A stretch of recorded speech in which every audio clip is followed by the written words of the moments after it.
दोस्तों, कैसे हो।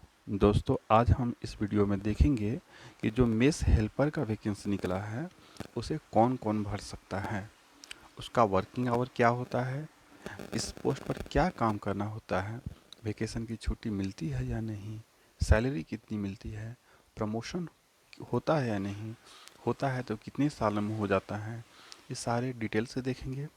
और अगर अभी तक आपने इस फॉर्म को नहीं भरा तो जल्दी से भर दें, क्योंकि बहुत अच्छी अपॉर्चुनिटी है दोस्तों, और पोस्ट वैकेंसी भी अच्छी आई है। तो चलिए सबसे पहले देखते हैं किसे कौन फॉर्म भर सकता है। फॉर्म भरने के लिए योग्यता वगैरह देखेंगे।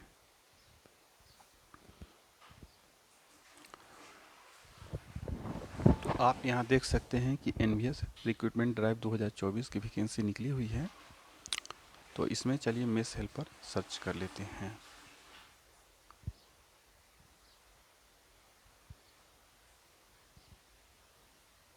आप देख सकते हैं कि मेस हेल्पर की वैकेंसी निकली हुई है।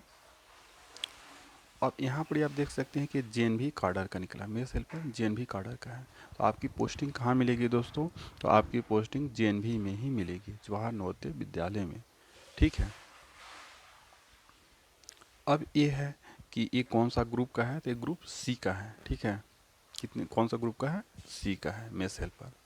और इसमें कितनी वैकेंसी है? टोटल 442 वैकेंसी है, जिसमें से अनरिजर्व्ड के लिए 216 है, ईडब्ल्यूएस इकोनॉमिकली वीकर सेक्शन के लिए 44 है, ओबीसी ओबीसी में जो नॉन क्रीमी लेयर आते हैं उनके लिए 43 है, एससी के लिए 106, एसटी के लिए 33। ठीक है। और बाकी इधर हैंडीकैप्ड वगैरह के लिए दिया हुआ है कि इतनी वैकेंसी रिजर्व्ड है। ठीक है। एक सर्विसमैन के लिए भी 44 वैकेंसी रिजर्व्ड है। तो यहाँ पर ही एक चीज़ आता है, बहुत सारे लोग पूछते हैं कि क्या जो एससी के लिए जो वैकेंसी है तो 106 वैकेंसी पर ही एससी के लोग आ सकते हैं? नहीं, 106 तो उनके लिए रिजर्व्ड है। उसके अलावा वो अगर अधिक मार्क्स ला लेते हैं तो वो अनरिजर्व्ड की वैकेंसी है, उस पर भी वो क्वालिफाई कर सकते हैं। ठीक है। उसी तरह से ओबीसी भी अनरिजर्व्ड की वैकेंसी पर क्वालिफाई कर सकते हैं।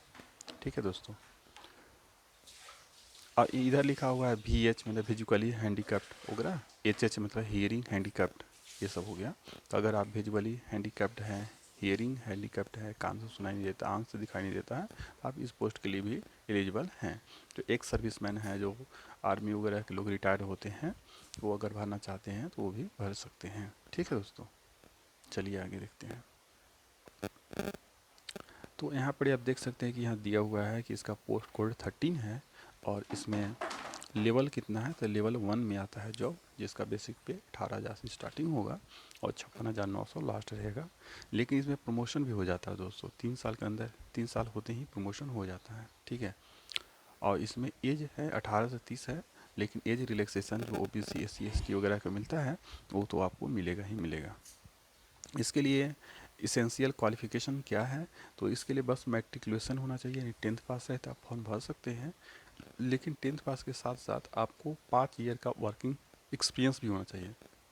अगर 5 ईयर आप काम किए हैं कहीं गवर्नमेंट स्कूल वगैरह में, ठीक है, कहीं किसी गवर्नमेंट स्कूल में जहाँ रेसिडेंशियल सिस्टम होता है, ठीक है, रेसिडेंशियल सिस्टम वाला स्कूल में, ठीक है, गवर्नमेंट ऑर्गेनाइजेशंस या मेस, गवर्नमेंट स्कूल कोई ज़रूरी नहीं है कि स्कूल में ही, कोई गवर्नमेंट ऑर्गेनाइजेशन है जिसमें कैंटीन वगैरह चलती है, जैसे मान लो CISF वगैरह में कैंटीन चलती है, तो वहाँ के अगर कोई स्टाफ काम कर रहे हैं मेस में, या कोई दूसरे ऑर्गेनाइजेशन जिसमें कैंटीन वगैरह चलती है वहाँ मेस में काम कर रहे हैं, या किसी स्कूल में जैसे नवोदय विद्यालय में मेस चलती है, तो यहाँ पर अगर आपने काम किया है, कोई ज़रूरी नहीं है कि गवर्नमेंट पोस्ट पर ही काम किए हो, आप कॉन्ट्रैक्ट पर या आउटसोर्स के थ्रू भी काम किए हैं अगर 5 साल, तो आप इसे फॉर्म भर सकते हैं।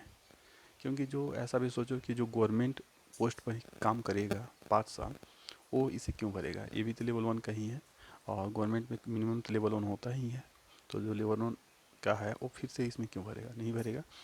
तो इसमें जो आउटसोर्स के थ्रू या पार्ट टाइम के थ्रू, कैसे भी आप 5 साल अगर काम किए हैं तो आप फॉर्म भर सकते हैं। बस आपको एक्सपीरियंस सर्टिफिकेट उस डिपार्टमेंट से लेना होगा। ठीक है। तो ये डाउट खत्म हो गया होगा। उसके अलावा आपका इस स्किल टेस्ट होगा। ठीक है। तो स्किल टेस्ट आपको पास करना होगा। स्किल टेस्ट कौन लेगा? तो नवोदय विद्यालय समिति लेगा, NVS। ठीक है। इसके लिए क्वालिफिकेशन वगैरह आपने तो देख ही लिया। एज रिलैक्सेशन यहाँ पर दिया हुआ है कि as relaxation to the extent of period spent as casual labourer in JNB mess including broken period if any will be given provided that one stage of such service is for more than 6 months। यानी as relaxation to the extent of period, जो जो JNB mess में काम कर रहे हैं, अगर JNB में आप काम कर रहे हैं, जेएनबी के मेस में आपने काम किया है, तो आपको एज में रिलैक्सेशन दिया जाएगा, एक अलग से है, ठीक है। तो कोई ज़रूरी नहीं है कि कंटिन्यू ही, जैसे कि समर वेकेशन विंटर वेकेशन में तो 1-2 महीना की छुट्टी हो जाती है, तो उस दौरान अगर आपने काम नहीं किया है और ओबियसली स्कूल बंद रहेगा तो कैसे काम करेंगे, तब भी आपको उसको काउंट किया जाएगा, ठीक है। यहाँ जैसे आपके बता दिया, कुछ लोग पूछ रहे थे कि क्या गवर्नमेंट पोस्ट पर ही 5 साल का एक्सपीरियंस होना चाहिए, तो ऐसा कोई ज़रूरी नहीं है। यहाँ पे आप देख सकते हो as relaxation to the extent of period spend as casual labour in the JNB mess. JNB mess में आप कैजुअल लेबर के रूप में काम किए हैं 5 साल ना, तब भी आपका एक्सपीरियंस काउंट होगा, ठीक है। समझ गए? आई थिंक आपके डाउट क्लियर हो गए होंगे। चलिए कुछ और चीज़ें इसके बारे में दिखाते हैं। Candidate with 3 year continuous service in central government या ऑटोनोमस बॉडी, ये तो है, तो आपके लिए कोई ज़रूरत ना पर नहीं है, ठीक है।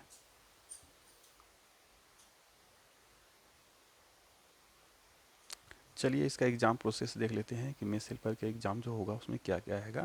तो इसमें रीजनिंग आएगा 15 क्वेश्चंस आएगा और टोटल 15 मार्क्स के, यानी ये क्वेश्चंस 1 मार्क्स का आएगा। जीके आएगा 15 questions.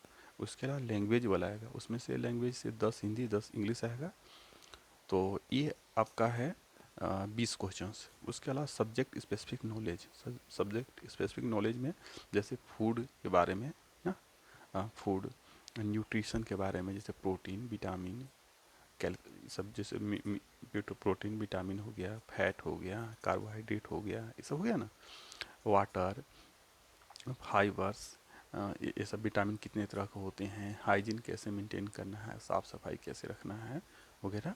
Recipe of Indian food, Indian खाने के बारे में जानकारी आपको होनी चाहिए, जैसे इंडिया के हर क्षेत्र में क्या क्या खाने बनते हैं, ठीक है, और वो कैसे बनाए जाते हैं, फूड टेस्ट वगैरह, ये सब के बारे में आएंगे।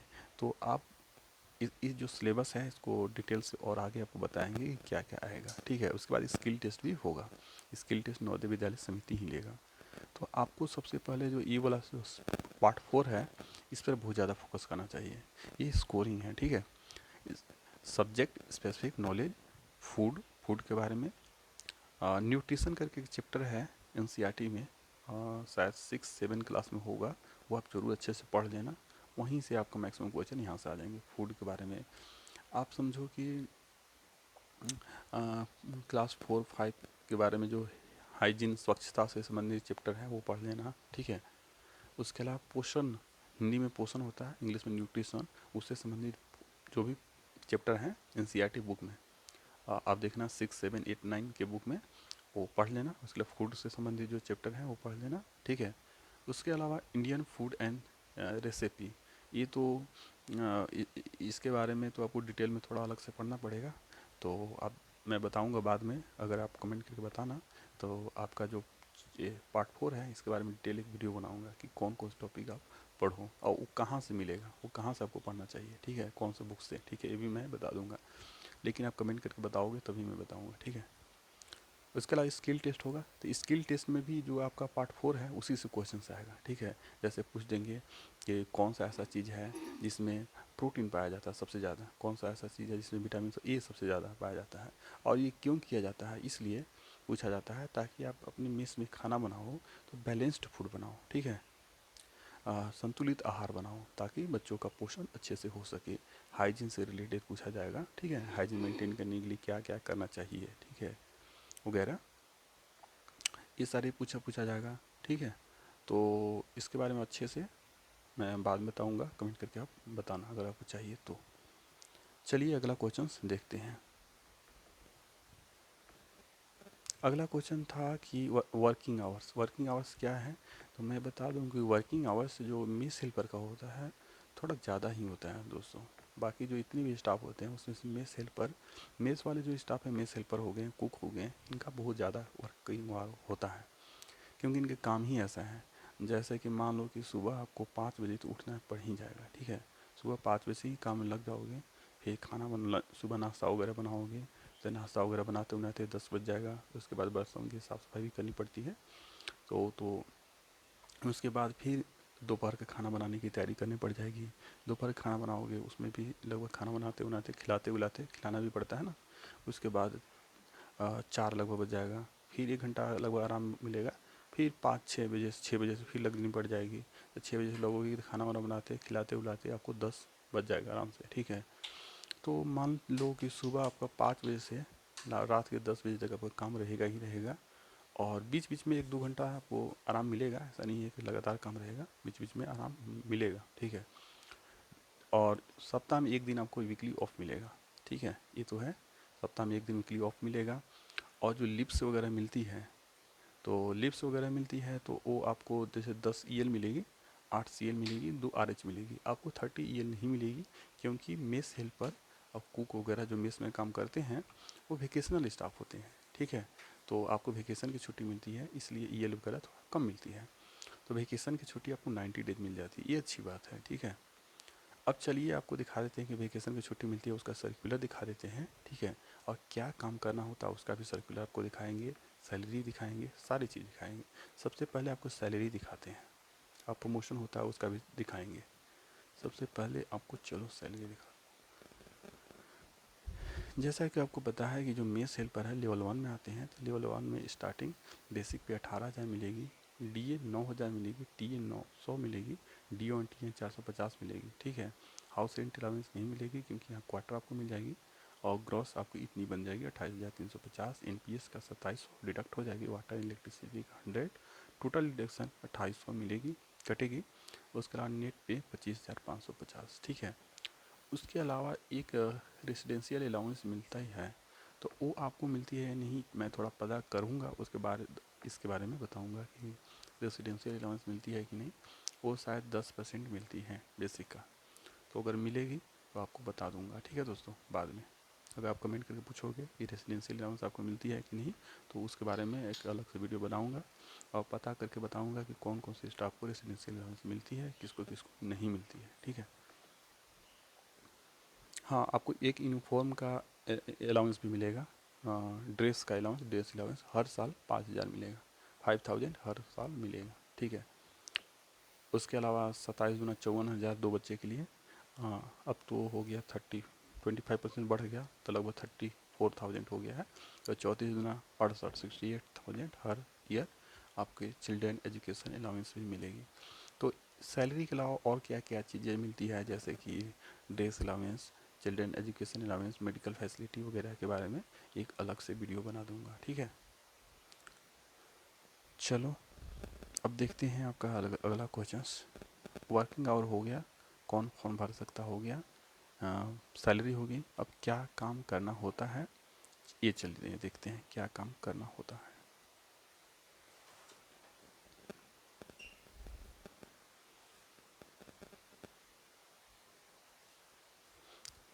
यहाँ से क्या काम करना है, यहाँ से आपको वेकेशन वाला दिखाता हूँ, काम वाला दूसरा सर्कुलर में है।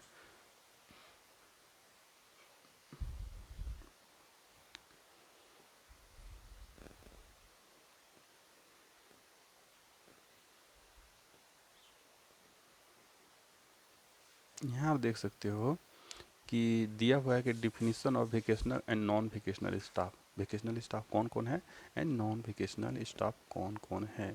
तो यहाँ आप देख सकते हो कि जो मेस हेल्पर है, मेस हेल्पर यहाँ देख सकते हो, mess helper, mess helper vacational staff में आता है, ठीक है ना। The following staff of the Vidyalaya, the following staff shall be treated as vacational staff, ठीक है ना, दिया हुआ है ना। तो आप वेकेशनल स्टाफ में आएंगे तो आपको 90 डे वेकेशन की छुट्टी मिलेगी, ठीक है दोस्तों।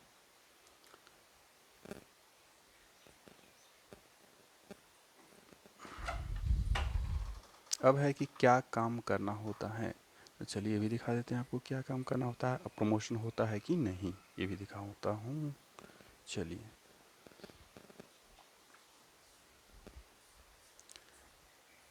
देखो दोस्तों, ये है जो मेस हेल्पर है उनके लिए डिपार्टमेंटल एग्ज़ाम का वैकेंसी निकली थी।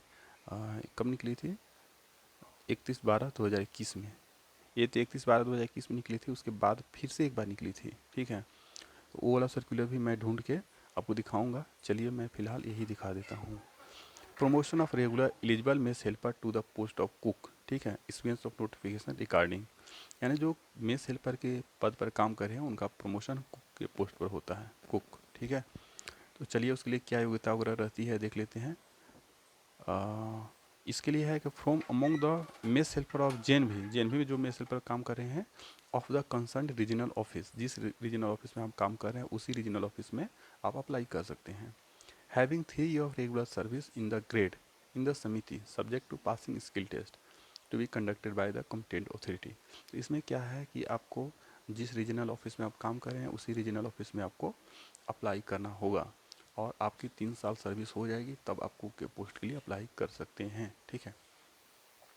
तो इसमें बस आपका एक स्किल टेस्ट होगा, तो स्किल टेस्ट आप पास कर जाएंगे जो कि रीजनल ऑफिस में होगा, तो आप कुक बन सकते हैं, ठीक है। उसके अलावा आप जैसे भी बन सकते हैं, कुक तो बन ही सकते हैं, उसके अलावा जैसे भी बन सकते हैं, उसके लिए भी एक वैकेंसी आती है, वो भी मैं दिखाता हूँ। सबसे पहले ये आप देख लो। तो आप देख सकते हो अलग अलग रीजनल ऑफिस में कितनी वैकेंसी आई है। भोपाल में 36, चंडीगढ़ में 26, हैदराबाद में 20, जयपुर में 20, लखनऊ में 33, पटना में 18, पुणे में 29, शिलोंग में 25। तो इस तरह से वैकेंसी आती है। तो आप जिस रीजनल ऑफिस में काम करें उस रीजनल ऑफिस में आप अप्लाई करेंगे।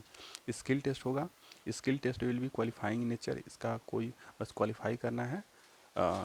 Promotion of those mess helper who qualify the skill test will be considered as per the seniority in the region and subject to availability of the vacancy under respective category।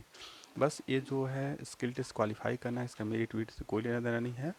जब आप qualify कर जाएंगे तब आपका seniority दिखाया जाएगा, कौन senior है, जो सबसे ज़्यादा सीनियर है उसको प्रमोट किया जाएगा और जो कम सीनियर है उसको थोड़ा बाद में प्रमोट किया जाएगा। लेकिन इसके लिए है कि आप प्रमोशन जब मिलेगी, एक तो स्किल टेस्ट पास करना होगा, उसके अलावा vigilance clearance certificate, disciplinary action आपके अगेंस्ट नहीं होना चाहिए, ठीक है। विजिलेंस क्लियरेंस सर्टिफिकेट आपकी लगेगी, ठीक है, विजिलेंस क्लियरेंस सर्टिफिकेट, ठीक है। उसके अलावा डिसिप्लिनरी एक्शन अगर आपके पास हुआ है तो आपको थोड़ा दिक्कत हो सकती है, ठीक है। तो ये दोनों, और स्किल टेस्ट 100 मार्क्स का होगा, ठीक है। और कहाँ होगा? Skill test will be conducted by regional office at their end. तो रीजनल ऑफिस का जो हेड क्वार्टर होता है वहीं पर स्किल टेस्ट होगा, ठीक है दोस्तों। अब जो स्किल टेस्ट होगा उसमें क्या क्या क्वेश्चन पूछता है?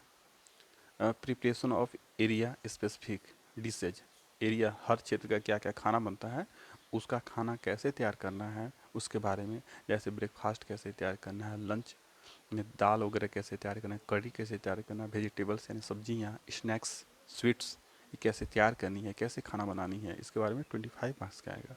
उसके अलावा handling of kitchen equipments, kitchen जो इक्विपमेंट्स होते हैं बस उसको कैसे हैंडल करना है, उसको कैसे यूज करना है। जैसे ग्राइंडर होता है, ग्राइंडर आपको चलाने आता है कि नहीं, मिक्सर चलाने आता है कि नहीं, चपाती है, चपाती बनाने चपाती के लिए मशीन होती है चपाती बनाने वाली, क्योंकि यहाँ बहुत सारे स्टाफ होते हैं और बहुत सारे स्टूडेंट भी होते हैं, तो इतने के लिए खाना हाथ से बनाना बहुत दिक्कत होता है, इसलिए यहाँ मशीन लगे होते हैं हर चीज़ के लिए। मशीन आपको चलाने आती है कि नहीं, तो उससे 10 मार्क्स के क्वेश्चन आएंगे। उसके अलावा cleaning and hygiene during preparation, खाना बनाते समय क्या हाइजीन यानी स्वच्छता मेंटेन करनी है उसके बारे में भी 10 क्वेश्चन आएंगी।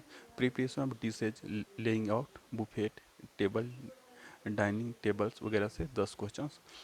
पर्सनल क्लीनिंग एंड हाइजीन, अपना खुद का स्वच्छता कैसे मेंटेन करनी है, जैसे अब खाना बना रहे हो तो सर पर बाल न गिरे इसके लिए कुछ टोपी जैसा लगाते हैं, और जो खाना बनाते हैं पेट में भी कुछ कपड़े बांधते हैं, तो उसको उस सब के बारे में। फूड टेस्टिंग, फूड को टेस्टिंग कैसे करते हैं, खाना अच्छा बना है कि नहीं, स्वादिष्ट बना है कि नहीं, या खाना में पौष्टिक तत्व है कि नहीं, सारे पौष्टिक तत्व, ठीक है, न्यूट्रिशन वैल्यू चेक किया करना वगैरह। मेनू प्रिपरेशन मंथली वीकली फॉर विद्यालय, विद्यालय में हर महीने मेनू चेंज होते रहते हैं, जैसे आपको पता ही है कि मेनू बनते हैं उसी हिसाब से खाना बनते हैं, तो time to time menu change भी होता है, तो उसको आपको चेंज करना होगा, उसको प्रिपेयर करना होगा कि किस दिन आपको क्या खाना बनाना है, उससे प्रिंसिपल से अप्रूवल भी लेनी होती है। उसके अलावा भाइबा होगा, ठीक है। तो भाइबा में क्या होगा question? Estimated estimating raw material for large scale cooking, बहुत ज़्यादा कुकिंग करना है, क्योंकि यहाँ ज़्यादा अमाउंट में कुकिंग होती है, तो उसके लिए रॉ मटेरियल कितना लगेगा, ठीक है, बोल देगा कि 200 आदमी के लिए खाना बनाना है, तो उसके लिए कितने रॉ मटेरियल, जैसे चावल कितने लगेंगे, आटे कितने लगेंगे, सब्जी कितनी लगेगी, मसाले कितने लगेंगे, ये आपको कैलकुलेट करके बताना होगा। उसके अलावा describing procedure for various recipe apart from local cooking, तो आपको बहुत सारे बोल देंगे कि तड़का कैसे बनाते हैं, उसके लिए क्या प्रोसीड्योर है वो बताना पड़ेगा, ठीक है। जैसे बोल देंगे कि आपको पोहा कैसे बनाना है, तो उसकी कोई भी एक तो लोकल कुसिन हो गया, जिस एरिया में रहते हैं वहाँ का जो खाना है वो बनाना हो सकता है। उसके अलावा जो इंडिया के बाहर दूसरे राज्य हैं वहाँ के भी कुछ दे सकते हैं, जैसे बोल देंगे कि आपको क्या बोलते हैं कि दही बड़ा कैसे बनाना है, चाहे लिट्टी चोखा कैसे बनाना है, ये भी दे सकते हैं, ठीक है। उसके अलावा हो गया describing various ingredients of specific dishes. अब जैसे बहुत सारे डिश दे सकते हैं, बोल देंगे कि मशरूम बनाना है, तो मशरूम का क्या क्या इंग्रेडिएंट्स चाहिए, क्या क्या मसाले उसमें लगेंगे, ठीक है। और तो इस सारे के बारे में भी आपको क्वेश्चंस आएंगे, ठीक है। तो ये सारा ये आप देख लेना, क्योंकि आपको पोस्ट ही है कुक मेस हेल्पर, तो मेस हेल्पर के में यही सब काम करना होता है, ठीक है दोस्तों। कुक का हेल्प करना होता है, ठीक है, खाना बनाने में। तो आपके यही सारे क्वेश्चंस आएंगे, तो काम भी इसी यही रहेंगे, ठीक है। क्वेश्चन जब ये आ रहे हैं तो क्वेश्चन क्यों पूछ रहा है, ताकि आपको काम जाने के लिए काम आता है कि नहीं, ठीक है।